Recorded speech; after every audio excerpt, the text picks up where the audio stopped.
In spiritual traditions, we often categorize entities as either helpful guides or malevolent demons. But the Watcher defies this binary. It is not a villain, it is a cosmic accountant. Imagine a librarian who never reads the books but ensures every book is returned on time. The Watcher observes your choices without emotion, collects the data, and ensures the universe responds accordingly. This neutrality is both terrifying and liberating. Terrifying because there is no mercy in its system, only cause and effect. Liberating because it means you are not being punished by a wrathful God, you are simply reaping what you sow. The Watcher embodies the law of karma, but on a scale that transcends individual lifetimes. It is the silent witness to your soul's journey, recording every trial and error. The Watcher's primary role is to collect failures. Every time a soul fails a trial, whether it's succumbing to fear, greed, or ego, the Watcher logs that failure. Over eons, these failures accumulate, creating a vast library of lessons unlearned. This concept echoes the Akashic Records, a mystical archive of all events and thoughts. But unlike the Akashic Records, which are neutral, the Watcher actively uses this data to structure future trials. Think of it as a video game developer who watches players die repeatedly and then designs harder levels based on their mistakes. The Watcher doesn't want you to fail. It simply ensures that failure has consequences. This process is essential for soul growth, as each failure teaches a lesson that moves you closer to mastery. The Watcher bears striking resemblance to the Demiurge from Gnostic traditions, a lower god who created the material world and enforces its laws. The Demiurge is often depicted as ignorant of the higher divine realm, just as the Watcher is unaware of the love that transcends its system. Both are architects of a matrix designed to trap souls in cycles of rebirth. However, there's a key difference. The Watcher is not malevolent. It's simply a function. It's like a thermostat that regulates temperature without caring whether you're hot or cold. This distinction matters because it reframes the spiritual journey.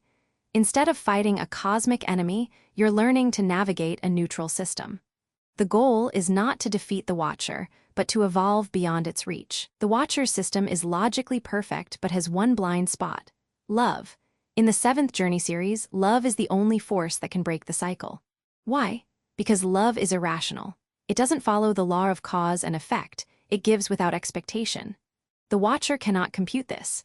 Imagine a chess program that calculates every possible move but cannot understand why a player would sacrifice their queen for no material gain.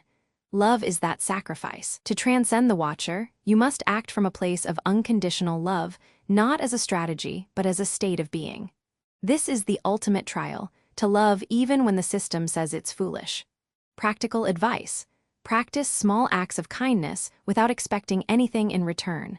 This rewires your soul to operate outside the Watcher's logic. On a personal level, the Watcher represents the inner critic, the voice that judges every mistake, catalogs every failure, and insists you must earn your worth. This inner Watcher is the reason many people feel trapped in self-sabotaging patterns. It's the part of you that says, you failed again, so you deserve to suffer. But recognizing this voice is the first step to liberation. Just as the cosmic Watcher is a neutral function, your inner critic is not your enemy. It's a misguided protector trying to keep you safe by enforcing rules. The key is to observe it without identifying with it. When you notice self-judgment, simply say, "That's the Watcher talking." This detachment creates space for compassion. Over time, you can transform the inner Watcher from a tyrant into a wise advisor. In the 7th Journey series, souls have attempted the 7 journeys countless times, only to fail at the final stage. The Watcher is the reason. Each time, the soul gets caught in its own patterns, fear, attachment, or pride, and the Watcher dutifully logs the failure. This mirrors our own lives. How many times have you vowed to change, only to repeat the same mistakes? The Watcher ensures that until you learn the lesson, you will face the same trial again. But here's the hopeful part. Each failure is not a dead end, it's data. The Watcher is essentially building a case file on your soul, and eventually, the accumulated wisdom tips the scales. The 7th journey succeeds not because the soul becomes stronger, but because it finally understands that the game is a construct. The ultimate teaching of the Watcher is that the most formidable prisons are built not with stone, but with rules of logic and consequence. True freedom comes when you realize the game itself is a construct. You are not a pawn in the Watcher system, You are a consciousness that can choose to stop being its subject.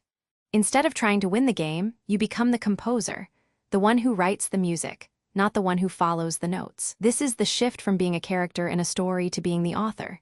How do you practice this? Start by questioning your assumptions. Whenever you feel trapped by circumstances, ask, who made this rule? Can I choose differently? This simple act of questioning is the first step to composing your own reality. The Watcher is not God. God is the love that transcends all systems.